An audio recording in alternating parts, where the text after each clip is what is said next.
जुनैद, हाँ सबा, सब खैरियत है? वो खाने पर नहीं आए तुम?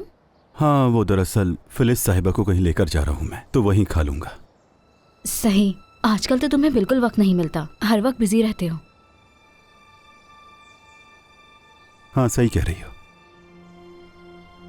ठीक है, मैं किचन में वापस जा रही हूँ। हाँ सबा,